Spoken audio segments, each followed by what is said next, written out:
The advice and opinions expressed by the host of Autism Live and her guests are meant solely as suggestion and should not be in any way construed as child-specific advice. Any choices you make in determining your child's treatment are completely at your own discretion.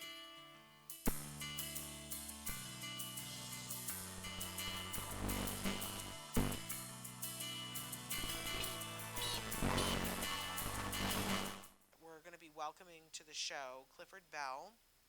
He is affectionately known as Lawrence of Cabaret because he has spent many years as one of the leading directors and producers in the field of cabaret concerts and one-person shows. He really is the go-to guy to do that and has worked with so many people. Like his bio is 3 pages long here, you guys. So I'm not going to have time to do all that, but just know that he has been involved in countless productions with countless people. He also is someone who has been very involved with a charity that I know is very near and dear to his heart, Project Angel Food. And with that charity, every year now, he does this amazing event called Our Name is Barbara, and it's always in celebration of Barbra Streisand's birthday. And I have had the great fortune to go to at least one of these performances. It's really a who's who of every performer on, they Broadway stars that do the show, and it's all to benefit Project Angel Food, which is a great organization. So, and he's been doing that for 24 years. At some point, Barbara is just going to have to come to that, and then I think the world will explode into confetti. I don't know, Clifford, you'll have to tell us if you can survive that. Clifford has also helped to produce several CDs, too many here to mention. He's served on the board for many different organizations that have to do with Broadway singers and cabaret and concert performances. Worked with so many people. It's just a who's who of everything. I met Clifford because he was doing a show with Katrina Aguilar, who is going to be performing at this concert. Brilliant performer. And it was Joanne that Laura, who brought Clifford in and said, you got to meet Shannon and talk with her. And Joanne is unfortunately no longer with us, but she left me Clifford. And, and that's a wonderful gift to have. And now Clifford and I have paired up with a wonderful former Broadway performer. And we are hopefully going to be doing, we've established something called Broadway for Autism, and we hope to be bringing some shows to the world soon having to do with that. And right now, Clifford is featured in the documentary that I've not yet seen but can't wait to, Studio One Forever. Clifford is in that alongside Cheetah Rivera, Bruce Valanche, Sam Harris. I've heard amazing things about this movie, and I can't wait to see it. So we're going to be welcoming Clifford, but also George Steeves. And as I mentioned, George has been on the show before. He's a film and television actor. He's a working guy. You probably have seen him on NCIS Los Angeles, or as well as Saving Paradise. You can stream those now on Tubi and on Amazon Prime. Saving Paradise, he plays George. George plays the character of Walt Wilson, and so it's. And again, I have not seen that either, George, but I hear that you are wonderful in it. George is also a really accomplished performer. He's a playwright. His one-man show, Magic 8 Ball, My Life with Asperger's, won 3 awards after its 2017 Hollywood Fringe Festival. That's a mouthful. And went on to be the pick of the Fringe 1 year later at the 2018 Edinburgh Festival. He has gone on to do another show. His second show is Love and Sex on the Spectrum. Amazing show. That's won 2 Fringe Festival awards, and that went on to go to the Edinburgh Festival as well. And both shows received 4-star reviews from Broadway Baby. George put in his bio, but we're going to ask him what words he uses. He was diagnosed with Asperger's at the age of 11, After growing up in the suburbs of Philadelphia, George relocated to Southern California in the fall of 2008. He attended the Southern Lutheran University after receiving his BA in communications with a minor in theater arts. He resides in Los Angeles now. So, we are welcoming these two gentlemen. Are you with us, you guys? Hi. So far, so good. We haven't had workmen break in, and we still have the internet and electricity. It's a win win win. All right. I respect and admire both of you so much. I have no words to say how much. And I could have read much, much more about, especially Clifford. You need to write a book. Your bio is a book. You have worked. You have done some amazing things with some amazing people. And I said before, and I mean it, George. I kind of want to be you when I grow up. I tried to follow in your footsteps to go to the Fringe, and I'm trying to take my show to Edinburgh. So I need help. I need to know the 411 about that this year. But anyway, we're here to talk about a really special show that's coming up on February 25th. Clifford, tell us all about the time and the place where people need to go to get to this show.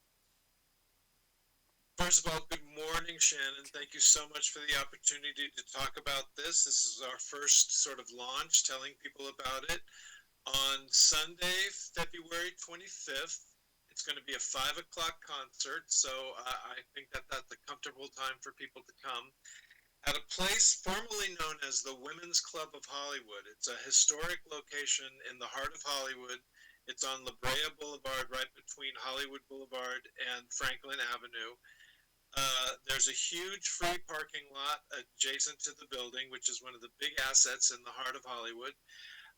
They have recently tried to rebrand themselves as the Hollywood Club LA because it's becoming more and more the source of a lot of new events and film locations and things like that. But many people would have known it for the last 80 years as the Women's Club of Hollywood. It's a beautiful facility.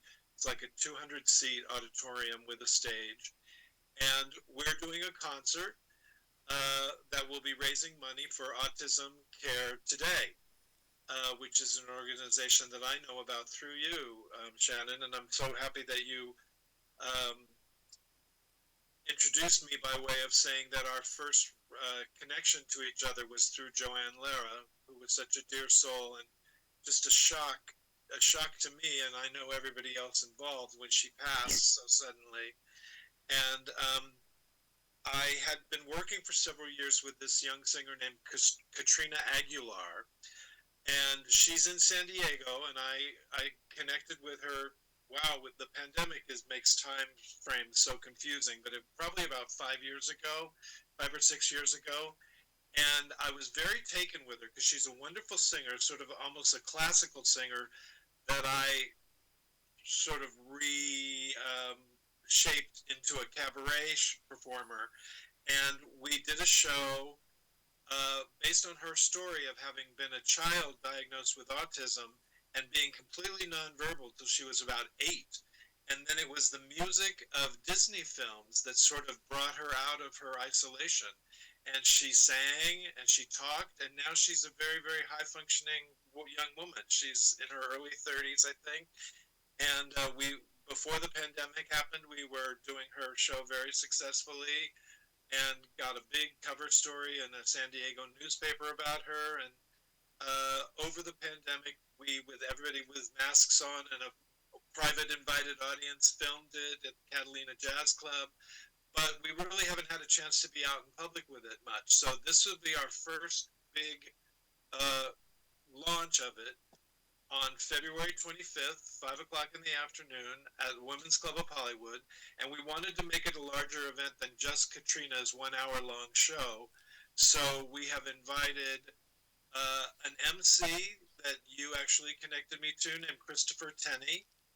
And we also wanted somebody to be like a male singer opening act to do like the first initial 20, 25 minutes, something like that. And it was so funny because when we first talked about it several months ago, you had recommended somebody to me that you said, oh, it has to be this guy. He's so talented. He's so wonderful. And then time passed, and I was talking to my friend David Zimmerman, who is a person who's very involved in the theatrical community, particularly with a focus on neurodiversity. And he said, well, the person you have to ask is George Steeves. He's so talented. He's so wonderful. You must call him. So I called Shannon and said, have you ever heard of this guy, George Steeves? And she said, well, that's who I recommended to you 4 months ago. So here we are today with George online with us. Amazing. And so, George, we want to welcome you. And I don't know if you heard the conversation before when I was talking about how people identify. I want to say first, we have several people who've already written in and said hello and good morning. Rodney, we love having you here. Susie B. Lucy has said, good morning. I found it interesting how Dr. Grandin identified based on her career. That Dr. Grandin said how I introduce myself is that I'm an educator, I'm a writer, I'm an author, I'm a speaker. And we've been talking a lot on the show about how, people tend to identify by their career. So, George, I'm asking you, how would you like to identify?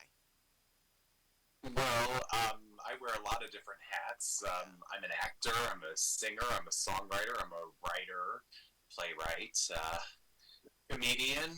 I drive for Uber to pay the bills and keep a roof over my head, but hopefully that will change eventually, and I'll be able to just be an actor and be able to do that. But I wear a lot of different hats. There we go. And in your bio, you identify as somebody who was diagnosed with Asperger's. Yeah. And it's up to you whether you want to share. What words do you use to describe your relationship to autism? I mean, I'll answer to either or at this point. I was diagnosed back in early 2000 when the proper term was still Asperger's, but obviously because of the history we now know about Dr. Hans Asperger himself. Yeah.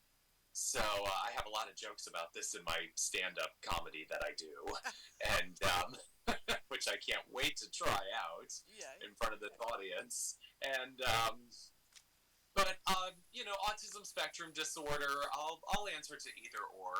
I get the complexities that we face now in today's times. So yeah, well, we want to be respectful. But so this brings me to, you are going to be performing on this bill. You, Christopher, Tenney, and Katrina. And so because you are so talented, so much so that I was saying it and so was David, and I'm so glad you told the story, Clifford. I wasn't going to throw you under the bus. That is what happened. No, I admit it. I was like, yeah, Clifford, I already told you. He's fabulous. But what will you be doing? Because you can do so many things, George. What will you be doing? Well, I'm thrilled that we're going to have accompaniment there because I have some sheet music that I can bring, so I'm definitely going to be doing some songs. I'll bring out some songs that audiences in the past have seen me do, like I'll bring out Lately from Magic 8 Ball, My Life with Asperger's, and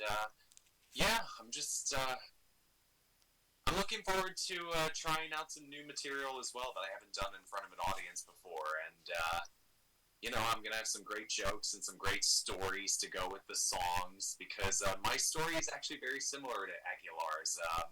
If it wasn't for animated Disney movies, I wouldn't have started talking when I was 3 years old. Wow. Well, isn't that an amazing thing? Disney needs to be capitalizing on that somehow. They need to get together with the autism community and be capitalizing on that. Have we looked at that avenue yet? I think we should. All of us. There was a documentary feature film called Life Animated, where this was the main topic of discussion with Owen Suskind. I'm just surprised that Disney hasn't done more since, because Life Animated wasn't even a Disney-produced film. That was an independent documentary, so. But it was Oscar nominated. You would think that Disney would have. Correct. Yeah. So, Clifford, that's a job for you. You're the can-do guy. You get Disney on board with all that.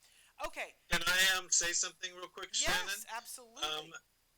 I haven't had a chance to talk to George about this, but he mentions, well, it's good that we're going to have accompaniment, but more than accompaniment, you're going to have a superstar pianist. The pianist for the show is Brad Ellis, who for the last 30 years has been one of the biggest names in Broadway, arranging and working in movies and all that. But he also is known for being a series regular on the show Glee. Yes. A lot of people might remember him as Brad the pianist, and it was so funny because he got that job because he was one of the musical supervisors, and he was actually one of the people that was involved in casting everybody. Like, he found Corey, and he worked with Leah, and he was involved in everybody's audition process to be cast. And one day Ryan Murphy said to him, "Now wear all black tomorrow." And Brad was like, "Okay, well, if Ryan Murphy wants me to wear all black tomorrow, I'll do whatever he says." He didn't know why, but he followed directions. And he showed up, and it turned out he became the classroom pianist. Yeah. So every time there was a musical number, Brad's there, and they talk to him, and they interact with him. And when, Gwyneth Paltrow was on, and Kate Hudson was on, and all the stars were on, Brad was always at the piano doing the numbers with everybody. So he's your pianist, George, and he's I can't wait to bond with Brad over Glee. I did extra work on Glee when I was in college. I was on the Paramount lot as an extra when I was in college. Wow. All right, well, you'll connect. There you go. I remember I always thought it was funny when the show first came out, and I just thought it was so revolutionary and so wonderful. And but Brad, they'd be in the classroom and they'd be talking about something, and then all of a sudden, there would be Brad at the piano, and it was always the joke about where did that guy come from. And I think it was like sometime after the first season that they released and let us all know, no, he's really the guy. Like, he's really playing that piano.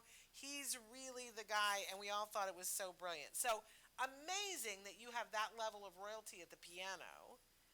First of all, that's really, and so you didn't know that till just now, George? No, I'm very excited. This is going to be the honor of a lifetime, actually, and it comes full circle. So there you go. Absolutely love it. I want to pause for just a second and say that you can buy tickets right now by going to Eventbrite. And there's a really long thing, but if you go to Eventbrite and just put in a concert for Autism Care Today, you'll be able to go right to the page and you'll be able to purchase tickets. I know that Clifford has worked really hard to make these affordable on anybody's budget. What is it, the first 5 rows, you're charging a little bit more. Yeah, the first 5 rows. But it's not even that much. It's $35 to sit in the first 5 rows and $25 to sit beyond the first 5 rows, which I really love. That's a fairly affordable. If you're in Los Angeles, that's a really good ticket price, and you're going to be seeing an amazing show. If you have trouble with websites and websites are not your thing and you can't figure the Eventbrite out, Clifford's gotten a phone number for you. I've never heard of this before, but you can they don't have this. Nobody has this anymore. I'm very proud of you, Clifford. So the phone number is 323-769-7000. I'm going to say it again slowly. 323-769-7000. You can also find out more information about the Hollywood Club LA by going to hollywoodclubla.org if you want to find out about the venue, because I know some of you like to search up the venue and the parking beforehand, although Clifford just told you it's free parking. Who has ever heard of that in Hollywood? That's cuckoo for Cocoa Puffs. The proceeds benefit Autism Care Today. If you want to find out more information about ACT Today, you can go to act-today.org. So there's all of that. We'll repeat all of that a little bit later. But that is happening on February 25th at 5 o'clock. Let's go through the lineup so that we cover everybody in the lineup. We've kind of teased it a little bit, but who's first up in this lineup, Clifford? Well, we're going to I'm calling him the MC, the host. We have comedian Christopher Tenney, who, as I mentioned, is somebody that I know through you, so you actually know more about him than I do, although I have seen his performance tapes, and he's very charming and funny, and he's going to be like a host MC figure who will do a little material and then introduce George, Yes. and then George will do a segment. Let me pause and say something about Christopher Tenney before. Go. For our audience, you guys know him because on Stories from the Spectrum, he's got 2 videos that he did. He's the one that you guys just love, that he did a whole thing about going to the car show, the outdoor car show, and he did this hilarious thing about looking at these old cars and talking about them. He's very knowledgeable about old cars. And you guys love that video so much that we also had him do another video about his career as an actor and some of the things that he's done. He's done commercials and things of that nature, but he's also a stand-up comedian. And I've gotten to see him a couple of times perform. He's the one that I talked about because he opened the show when they did a big show with Ringo that benefited the Ed Asner Family Center, and he opened that show. And I'm telling you, I was a nervous wreck for him to come out with the bill that they had, and to come out on the stage in this huge theater in front of all these people, and he slayed. He absolutely slayed, and I don't use those words lightly. So George, George, I don't know if you've met Christopher, but he's going to open for you guys, and he's going to do a wonderful job. That's going to be fabulous. So that's what I want to say about Christopher. But now we're on to George, who we have here. So then we have George, and I've seen George's materials as well, and from all accounts, 2 of the people that I most respect, Shannon and David Zimmerman, have raved and raved and raved. So I'm very much looking forward to that. Yes, George is a fabulous performer, and it's not just me saying that. Everybody says that, and people have said that in Los Angeles, in New York, and in Scotland, for heaven's sake. So, George, I'm so happy that you could do it and that you were a part of it. Is it nice to know that David and I are saying nice things behind your back? Absolutely. It's when they stop talking that you get nervous. No, nobody's gonna stop talking. And so then, finally, your third performer. Talk to us a little. You've talked a little bit about her, but for this show, what kinds of things is Katrina going to be doing? Well, Katrina is a graduate of Boston Conservatory, which is a very prestigious music school. A degree in classical music. When I met her, that was her focus. But as you mentioned, I'm a cabaret producer. I have a focus in, the nightclub world, the storytelling world, and one-person shows. So when I met Katrina, I got engaged in a conversation with her, and she told me the story about her connection to the Disney music. And she took one of my workshops first. And right away when I started to, how classical music sort of formal and sort of arch kind of, when I started saying, simplify it, just tell the stories, sing from a more conversational place, I'm telling you, the entire room lit up. Like there was something so magical about what she could do. And so we worked on a show, and it's largely her concept. It's largely her writing. I, as a director, have shaped certain things and kind of made it the best theatrical thing it could be. But it's really very much her artistic piece. And, she does all the classic Disney stuff, A Dream is a Wish Your Heart Makes, and Feed the Birds, and, all the things from my generation of Disney. But more importantly, she and her original musical director, Richard Morrison, they're young people. So Disney to them means, Aladdin and The Little Mermaid and, all those things that I didn't even know half of them, Moana and all that stuff. So it's actually very largely contemporary Disney, although we do some of the classics as well. And it's just a beautifully paced show. There's a poignant ballad, and then there's a surging triumph song, and then there's a Broadway Frozen type of thing, and it's just a real wonderful collection of music that she does beautifully. And Brad is literally the best. It's like I know Brad because I've worked with him for years. We're very close friends, and I have the luxury in my career to work with a very elevated level of musician. And I'm telling you, every major musician I've ever worked with, when I say, who do you think is the best, they all say Brad Ellis. Yeah. Brad Ellis is the best of all of us. It's kind of amazing So, that, you were able to have him on this bill. Is that, yeah. is he so he's somebody He you work loves with a lot? Katrina. I've had him as the musical director for a variety of shows that I've had Katrina in, and he just really took to her. They really connected, and he's great with her music, and he's a fan of hers. So Wonderful. he was very happy to do it. I have to give a shout out to Evelyn, who's watching. We're so thrilled that we have you here with us, Evelyn. So I want to take a second, you guys, to talk about why these kinds of events are so important for any budding artist. And I'm going to say that it's important to me that we all support this, because just like with a lot of other things, there's so many challenges in life, but for a person who's on the spectrum, they may or may not need even more opportunities to be successful at something. And this is a hard period of time in an artist's life as you're working your way up into having more and more credits. All three of these people have really impressive credits because they're all wildly talented. But, George, maybe you can talk to why it's important for you to get in front of audiences and how that helps you as an artist to grow. Well, as an artist, I feel like we all have a story to tell. And when I came to Los Angeles when I was in my early 20s, I was told by an acting teacher I had at the time to not disclose my autism, to hide that, to keep that away. But then when I started embracing it in my art, everything really started to change for me. Career-wise, I was finally getting into doors I couldn't get into before.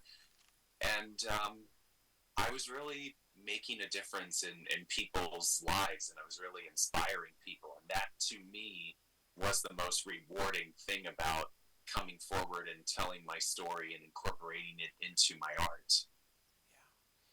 Yeah. And thank you for saying that, George, because, that's the other side of it, too, is that as an artist, you need a place to tell your story, and you need people to be listening to that, right? It helps you to hone your craft. But while doing that, you are also being a service to the community by being somebody that a lot of people look up to and say, look what George can do. George is amazing. And we can't put too fine of a point on that as much as we say autism acceptance and autism awareness, there's still a lot of misunderstanding in the world about what autism is and isn't. And, it can be very exhausting sometimes, but it's much easier and I think much more poignant when somebody just gets up and is.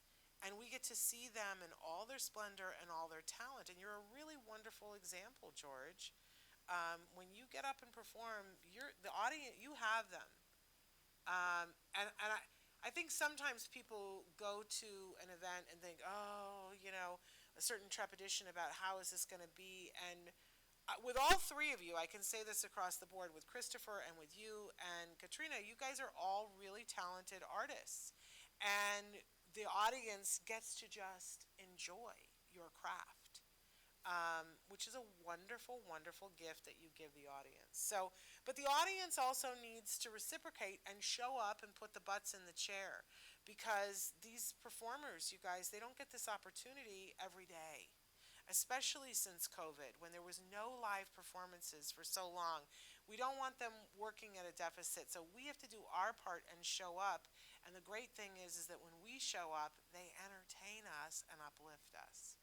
Clifford, you work with a whole lot of people. You have the who's who of who you've worked with. I'm just curious as to why this became a thing for you, because you work with Katrina, and she's amazing. But why do you keep coming back to this community? Why are you doing Broadway for Autism?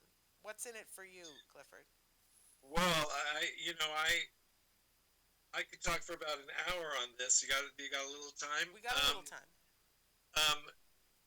basically, what I wanted to say while I was just listening to you was the very first time that I invited Katrina to perform in one of my shows, which as you say, are a who's who of Broadway type talents, and I invited Katrina to come and make her debut.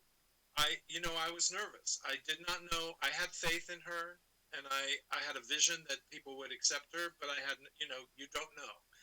And she was so magical, and now she's been in probably 10 of my variety shows, and she's always one of the highlights. The audience just is riveted to her, and she always makes fans afterwards, and she makes connections afterwards. And one of the most interesting things to me about my experience of having worked with Katrina and becoming involved in this community is that, you say that autism is misunderstood, but, I think that the way it's changing, the perception is changing more and more and more and more in the modern world. Since I've been working with Katrina, I've had two of the most prestigious musical directors in the business take me aside and say, I think I'm autistic, and I just wasn't identified as a child. But everything that I see of what it is, how people are, uh, dealing with Katrina, assimilating Katrina, that's me. That's who I am. And it's been fascinating to me to see how people broaden their perspective of what that definition is and how people are relating in a different way to it. And, it's one of the reasons why I have been inspired to work on this Broadway for autism, which Shannon, you and I are co-creating with this woman, Donna Meller. Donna Meller, who is a very highly respected educator. You know more than I do about what it is, the ABA test thing. I'll let you say what that is. I don't know exactly what it is, but she's a woman who starred on Broadway. She played Eponine in Les Miserables on Broadway, and she was one of the most fascinating talents. I've just been absolutely. I was a guest teacher at Cal State Fullerton, and she was a student. So I've been in love with her for 25 years. She's so talented. But she's gone on. She sort of left performing, left Broadway, and established herself as a very respected figure in the autism education world. And the three of us have gotten together with the intention to create opportunity for adult people into show business, because there's a lot of things, as I understand it. My perception as an outsider is there's a lot of things set up that help children, but past a certain point, there's fewer and fewer things to help create opportunities for performers, and not only performers, but writers, stage technicians, craft people. How do people get into the business that are adults? And that's one of the ambitions of Broadway for Autism. Yeah. And this is sort of it's a cousin to that. Creating a concert space that features people that are on the spectrum, but it's going to be an amazing show. I mean, I know what Katrina's show, the power of Katrina's show, and I have seen from YouTube's the power of Christopher and George. So it's going to be a very moving and entertaining event, um, and just will widen people's perception of what's possible. That's my goal. There we go. And I will be there. So if you guys get tickets, I will be there as well. And I don't know if my son is going to be able to be there because, college and all that stuff. But I will be there, and I will look forward to meeting you guys there if you are there. Let's say again that it's at the Hollywood Club LA at the Women's Club of Hollywood. That's a mouthful. I know. But it's the Hollywood Club LA at the Women's Club of Hollywood. I can't wait to see this building because it used to be a girls' school that all the big studio people went to. Hallowed halls. Edith Head taught there, you guys. So I can't wait. I've never seen it, but I hear it's beautiful. Jean Harlow went to school there. I mean, come on. So, Charlie Chaplin played the piano there. uh, talk about what if the walls could talk. So we're all going to be there on Sunday, February 25th. The show is at 5 p.m. So we get home early. I love that, Clifford, because I like to get home early on a Sunday night. It is in Hollywood. The address is 1749 North La Brea. It's in a great section of Hollywood, right there by Hollywood Boulevard. So you're going to love it. Very centrally located. And you can get tickets by going to Eventbrite. Just put in a concert for Autism Care Today and you'll be able to find it. There is also a phone number, and the phone number is 323-769-7000. I do want to say, this is how crazy the world is, you guys, that you were talking about Donna Miller, and as you said, she was on Broadway with Les Mis, and then did, what's the show where the guys all take their clothes off? I'm having Full Monty. Full Monty. Full Monty. She toured with the Full Monty forever. I mean, look her up. Shivers down your spine when she sings. Amazing. But she left the Broadway world to do what? She became a board-certified behavior analyst, you guys, and started working in the field of autism. How bizarre is that? And she is one of the owners of the company Pass the Big exam. Pass the Big ABA exam. So anybody that your kids are working with that's a BCBA, a board certified behavior analyst, most people go to them to get prepped to sit for their boards.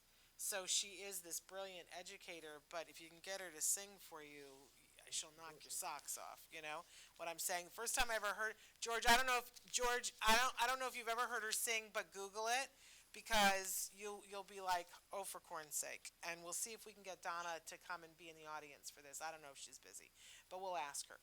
Anyway, that's who Donna is. So, but amazing for this show. The lineup is all folks who identify as being somewhere on the spectrum, which I respect and admire. You're going to love Chris Tenney. He's hilarious. You're going to love George, so talented, so funny, so brilliant. And then Katrina. Katrina's name is hard for me because we all know Christina Aguilera. Well, she's Katrina Aguilar. So it's so close, but not anywhere near.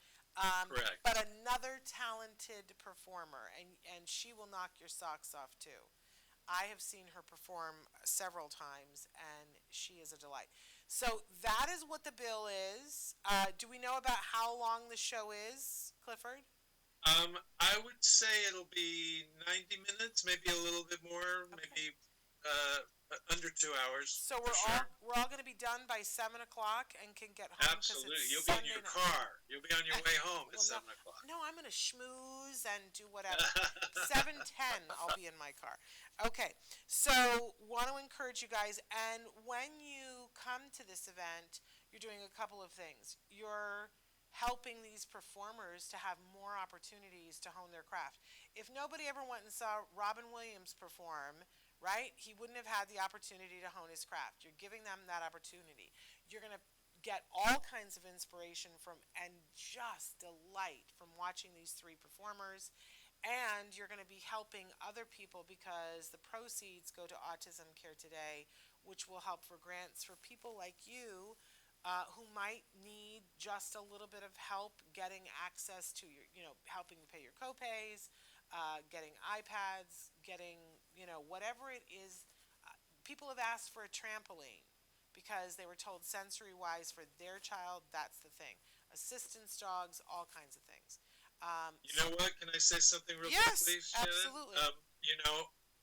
I only say this because it just is fresh in my mind, but last night was the Grammys, and Taylor Swift, who is arguably the most important person in the entire universe at the moment, won the record of the year and made a historic record of being the first person, the album of the year, the first person to ever win 4 times the album of the year. And in her acceptance speech, she said, "Thank you so much for this. All I want to do is keep doing it." And every time something like this happens, it just means that I can do more of it. And I thought, that's exactly what you're talking about, Shannon. It's just how to even at her level, where she's the queen of the universe at the moment, it's like it's all about just give me the opportunity to keep doing it. Yeah. Well, and heaven knows that poor woman has taken enough flack in the last week for Yeah. other things that bless her for saying she wants to keep doing it. Because if I were her, I would want to move to Montana and live on a ranch and never see anyone again. But that's a performer for you. So, Right. George, I know that that's a sentiment because I've talked to you before, and you're always looking for another opportunity to perform and tell your stories. Yes. And so, I'm actually getting ready to get back into the recording studio right now to make more music. I have a producer who I'm lined up to work with, and I have a lot to say. I went through a very tumultuous relationship and breakup last year, and there's a lot to talk about now. So, wow. Well, and are you putting together another one-man show, or are you going to focus more on recording? well, I'm actually going to do both. I don't just have one new show I'm going to be working on. I'm going to be working on 2 new shows. Um, if this goes very well, I hope the audience will follow me to my cabaret show that I'm working on, where I'm going to talk about what it's like to be autistic and gay. And then I'm going to do not just a cabaret show, but I'm also going to do a full-blown stand-up comedy hour where I tell it from a stand-up perspective. So I'm going to be working on both of those shows this year, and Love and Sex on the Spectrum is going to live on as an autistic gay romantic comedy. I'm collaborating with a television writer on a screenplay right now, so I'm very excited about that. Yay. And My Life with Asperger's is the documentary feature film of my first one-man show, Magic 8 Ball, which will be having its first screening in Virginia this March, which I can't wait for, and we're shopping it around right now to some networks, so fingers crossed. There is no moss growing under your feet, George. I respect this so much. I've said I want to be you when I grow up. You always got 13 things in the hopper. You're doing a good job. All right. I try. We are out of time. Is there anything that I've left out that is essential and crucial, gentlemen? Thank you so much for the opportunity, Shannon. Appreciate it. Well, and maybe we can have Katrina down the road before the show. We're hoping. Right now, we're trying to see if we can make schedules align. We've actually even asked if Brad would like to join us too, and Christopher. So we'll figure all that out, and we'll let everybody know. But thank you guys for taking the time. I'm glad you didn't have to come into studio in the rain, and I'm glad the internet allowed us to be on, and the leaking whatever. The workmen have held off for a couple of minutes, but I got to let them in. All right, thank you guys. Don't miss George on February 25th. I will be there too. Thank you so much for being with us. Bye-bye. Bye. Thank you. Thank you. Small programming note, want to make sure that everybody knows tomorrow we have Asked Dr. Doreen live. Dr. Doreen Granpeesheh will be here with me answering your questions live. Of course, I don't remember what the topic is. I'm such a nebbish. I think it's what to do when you don't agree with what the doctors said for the diagnosis. I think that's what the topic is, if I remember correctly. And then on Wednesday, we have our once-a-month show, Let's Talk Movies, with Moira Giammatteo. Moira is from TACA, the Autism Community in Action, and she and I kind of pause everything to talk about movies, but often the movies that we talk about have a little bit to do with autism. And that is certainly true for this month. We got a lot of movies that we're going to be reviewing as we get ready for our big once-a-year Oscar special that's coming in just a couple of weeks. So excited. If there are movies that you want us to review, let us know. But we've got a great list of movies that we're reviewing on Wednesday. That is our week, my friends. That's as long as we stay afloat and the leaking stops. We'll keep you posted. We'll make sure that we're on the air one way or the other tomorrow with Dr. Granpeesheh. You won't want to miss that. Until then, give your kiddos a hug from me and one for you too. Bye-bye for now.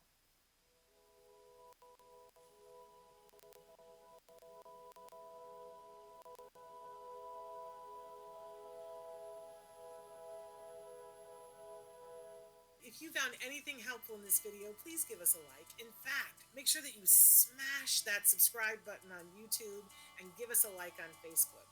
You can also follow us on Twitter and on Instagram for important updates. And please download our free podcast wherever you get your podcasts. Thank you so much. See you next time.